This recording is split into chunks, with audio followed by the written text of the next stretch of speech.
Ayun mga tol, update lang. Medyo long ride yung ating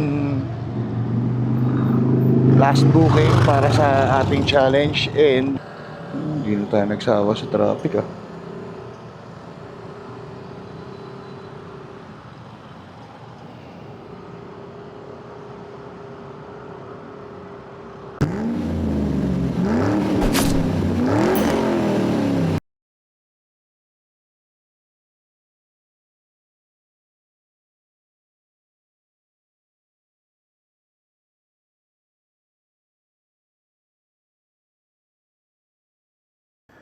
Good evening mga tol, nga pala si Makrip Moto. Welcome back sa ating channel. Ngayong gabi is challenge accepted. So challenge natin ang sarili natin bilang isang MC taxi rider. At tayo bibiyahe sa loob na isang oras gamit ang isang 100 pesos ng top up. And tinan natin kung magkano kikitain natin sa gabi nito. So wag natin patagalin to. Tara! Ayun, so mga tol, start na tayo ng ating biyahe. Time check 9:30 PM. So dapat alas 10:30 is stop challenge na tayo, ano? And tinan natin kung magkano kikitain natin sa kada booking. Gagawin natin diskarte mga tol, siguro auto accept para kung sakaling makakuha tayo ng booking at dun sa lugar na yon ay mayroong booking pa rin, then definitely makukuha natin agad-agad. Samahan nyo ako ngayong gabi. Tingnan natin kung saan tayo makakaabot. Let's go! Ayun mga tol, mga brother, welcome back. And ayan, sa nakikita nyo naman siguro yung aking up. So kung makikita nyo is ayan, meron tayong 228 pesos na top up. So uubusin lang natin dyan is 100 pesos. And sa loob ng isang oras. So nag-start tayo 9:30. Tirahin na natin to. Auto accept. Yan, start na tayo. Tingnan natin kung saan tayo makakarating, no? So kada booking gagawin natin, ipapakita natin kung saan ang destinasyon and magkano ang pamasahe. So magkano yung inawas. So kailangan to is 228.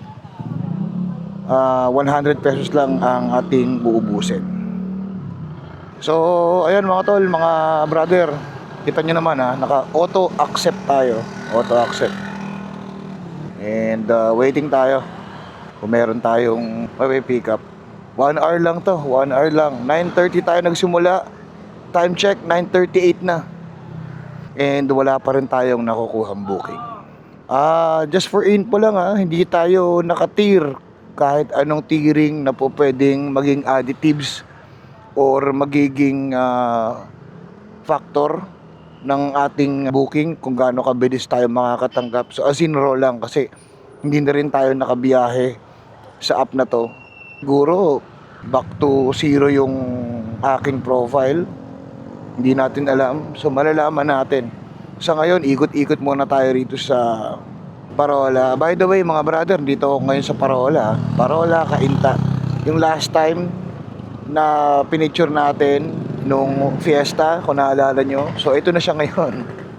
Okay, so abang-abang muna tayo rito kung magkakaroon tayo ng booking. Sana magkaroon tayo ng booking. Ito na, may pumasok na. Cainta going to Pasig. Alright. So yun, punta muna natin ang ating first passenger. Let's go, let's go. Isang oras lang to. Time check, 9:40 na. Tol, dito na tayo. Tawagan na natin yung ating passenger. Hello po, magandang gabi. Sa angkas po ito. L3. Okay, so white na L300. Sige po, on the way na po ako. Angkas po. Saglit na sir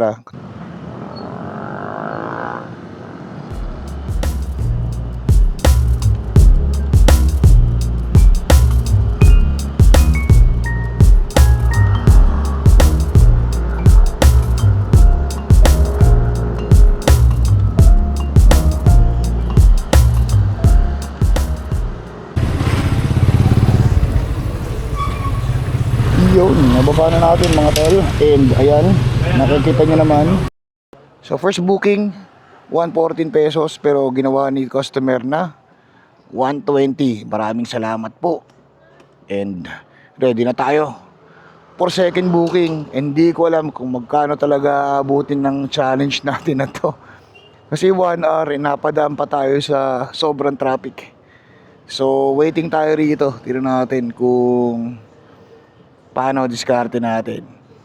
So siguro 9:30 tayo nagsimula. So siguro pagka pumasok yung booking before na 10:30, valid yun, di ba? Ayun, time check mga tol, 10:15. Time check, 10:15 na mga tol. We only have 15 minutes. Sana mapasukan pa tayo isa para kahit pa paano makadalawa tayo today. Para dito sa ating 100 pesos. And 100 pesos sa top up challenge sa loob ng isang oras. So, hindi yung usual na pagmamaneho ko, medyo mabilis na nga kanina. Kasi talagang mabagal lang ako magpatakbo eh. Since we're up to the challenge, let's go. Update lang, time check. It's 10:20 PM na po. And meron lang tayong 10 minuto para at least mapasama natin sa ating 100 pesos and 1 hour challenge. So kung wala talaga tayong makakuha din, wala tayong magagawa. Kasi hanggang dun lang yung inabot ng hanggang dun lang yung nakuha natin na pasahero sa loob ng isang oras. Well, aminin natin, hindi naman talaga sapat yon para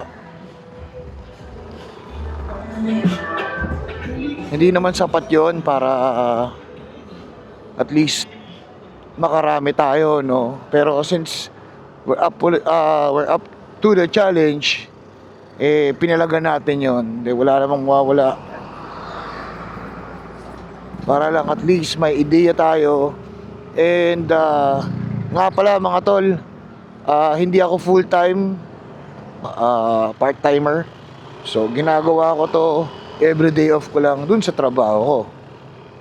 Pero aminin natin na mas nag-e-enjoy ako kapag ito ang trabaho ko.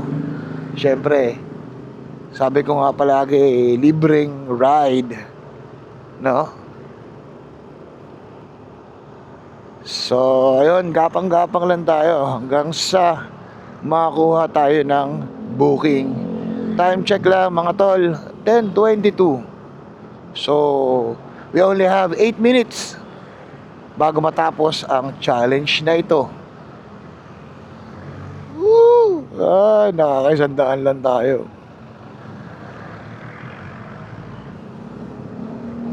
Ayun na. Alright. Woo! O yan, mga linaw mga tol ha.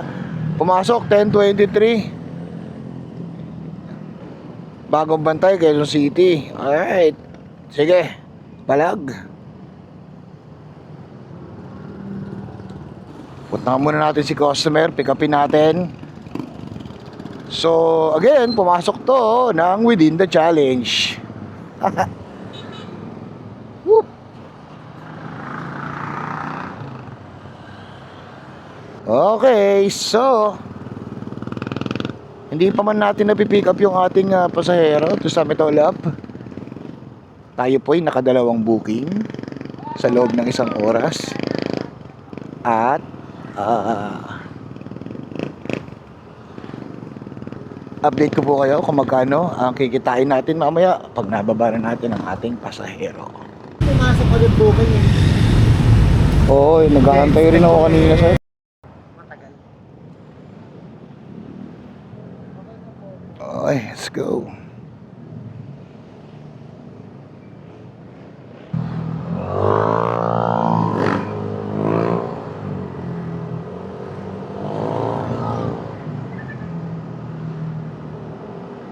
Yun, ayun mga tol, update lang. Time check, it's 10:30 PM na. And na-pick up na natin ang pasahero. So, from Pasig, going to Quezon City. And dali natin si customer sa drop-off. Update ko kayo sa ating total income para sa ating 1 hour challenge. Let's go! So mga tol, welcome back. Update lang tayo. Dito tayo sa Ortigas Avenue, sa may perteng Robinson's Galleria. Sobrang traffic kahit Sabado. So natin lang bakit sobrang traffic pa rin kahit Sabado na, given na anong oras na, 10:49, mag-alas 11 na ng gabi, pero sobrang traffic pa din. Wow.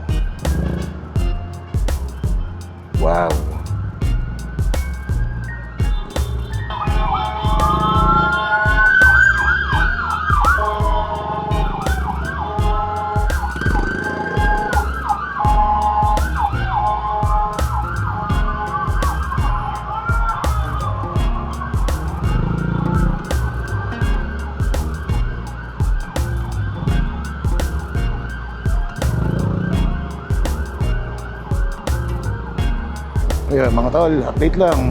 Medyo long ride yung ating last booking para sa ating challenge in 60 minutes. Hindi na tayo nagsawa sa traffic ah.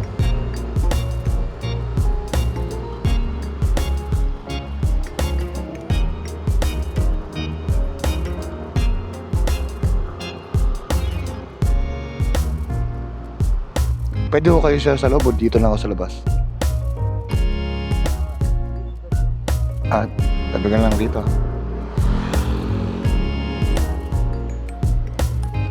Sobrang traffic. Sige sir, pakikuha lang, pakicheck po bago kayo umalis. Ayun mga tol, update lang ano. So naibaba na natin yung ating pangalawang pasahero na para sa challenge. And yun, ang total ng